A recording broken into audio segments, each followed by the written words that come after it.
Well, we've come to the end of another week. Hope you are excited about being in Worship Sunday, also praying and inviting people to come with you. We have all three services this Sunday at First Baptist, 8:30, 9:45, and 11 o'clock. So you come, bring your family, bring some friends, invite guests. Today, we are in Psalm 59. And, when I was reading this psalm, he talks about people who are just really bad, who hurt people, and reminds us that there really are evil people in the world, wicked people, who harm others and hurt others for no good reason at all, except they want to get ahead, they want to take advantage of somebody, they want to steal something that benefits them in some way. There are times when people will sin against you, harm you, when bad things will happen in your life, and it doesn't have anything to do with anything you've done. It's not because you're bad, not because you've sinned, you've earned it, you deserved it. There are people who will hurt you when you've done absolutely nothing to hurt them. And he talks about that. Look in Psalm 59, starting at verse 1. Let's just read 4 verses together.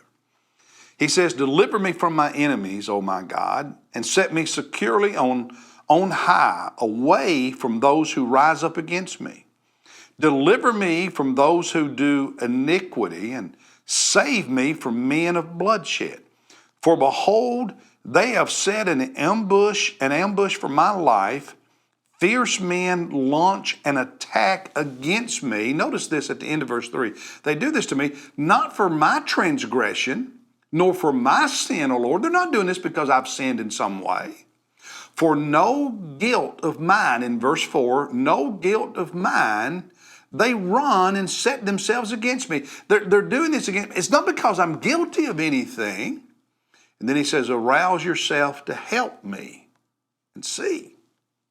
So there are times people will, you're just in their way, or they want what you have, or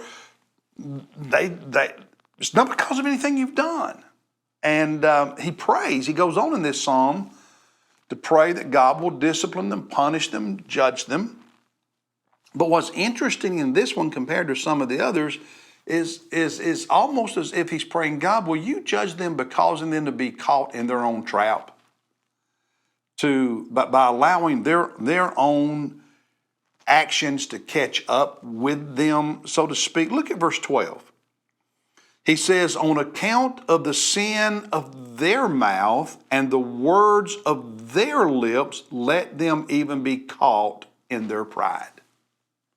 God, let what they are saying, what they are doing, be the very thing that brings them down. God judge them by letting their sin catch up with them, as the New Testament says. Be sure your sin will find you out. So that's how he's praying. As God, bring them down and let their own deeds be what bring them down. But me, he says, God, I'm going to continue to focus on you. Look at verses 16 and 17. "But as for me, I shall sing of your strength. Yes, I shall joyfully sing your loving kindness in the morning, for you have been my stronghold and a refuge in the day of my distress. Oh, my strength, I will sing praises to you, for God is my stronghold, the God who shows me loving kindness." He says, God, in the midst of all this stuff, and I'm praying for you to catch them in their own actions, just to bring them down, let their sin catch up with them. But God, I'm not going to take vengeance. What I'm going to do, God, is I'm going to just keep praising you. I'm going to stay focused on you and not be distracted by evil people. Even when it hurts me, God, I'm going to keep loving you no matter what. And that is a good word for all of us. That's a great word for me and for you. And I hope each of us take it to heart. Hey, God bless you. I'll see you Sunday morning. And then Monday, we begin reading the Gospel of John. So go ahead and read chapter 1 of John's Gospel. I'll see you next time.